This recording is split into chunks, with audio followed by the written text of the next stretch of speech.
আম্মু অনেক রাগ করেছে কারণ আম্মু চায় বিয়ের বাড়িতে যেন থাকে।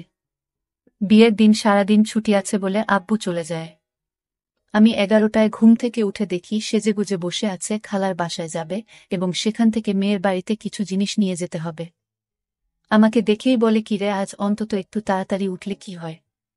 কাজের মেয়েকে না বলে আজ নিজেই নাস্তা দেয় আমাকে। আর ফোনে বড় খালার সাথে স্পিকারে দিয়ে কথা বলছে। ড্রাইভার আমাদের বাসার সামনে বসে আছে যেন তাড়াতাড়ি যায়। কি ব্যাপার আম্মু আজ নিজে এত আদর করে নাস্তা দিচ্ছ ব্যস্ততার মাঝেও? ফোনে থেকেই আম্মু বলে, তুইও তো আম্মুকে আদর করে অনেক কিছু খাইছিস তাই একটু চামচামি করছি যেন আসল জিনিসটা পাই। বড় খালা বলে কার সাথে কথা বলছিস ছাবিনা? ছাবিনা আমার মায়ের নাম। আপি অঙ্কিত। এখন ঘুম ভাঙল। সবাই ভাবছে অঙ্কিত রাগ করেছে। ওকে সাথে করে নিয়ে আয়। ফোনটা অঙ্কিতকে দে। আপি শুনছে কথা বলো। এই অঙ্কিত গতকাল আসলি না কেন? সবাই ভাবছে তুই রাগ করেছিস। কারো ফোন ধরিস নাই কাল বিকালে। রাগ করিব কেন? গতকাল আম্মুর একটা বিশেষ অ্যাসাইনমেন্ট নিয়ে ব্যস্ত ছিলাম। সেটা করে দিয়েছি।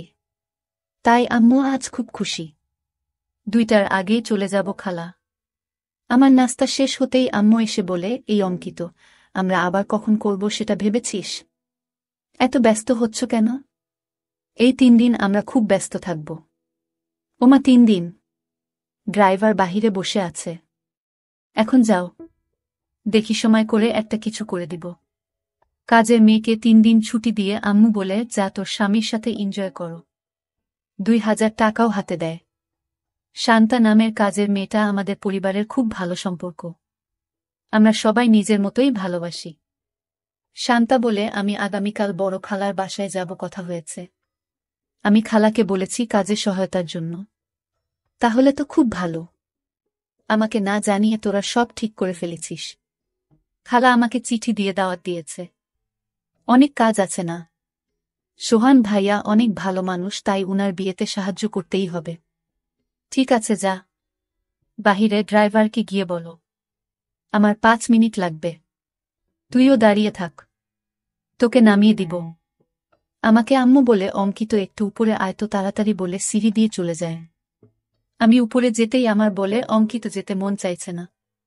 তোর সাথে এনজয় করতে মন চাইছে। এখন যাও, কথা দিলাম আজ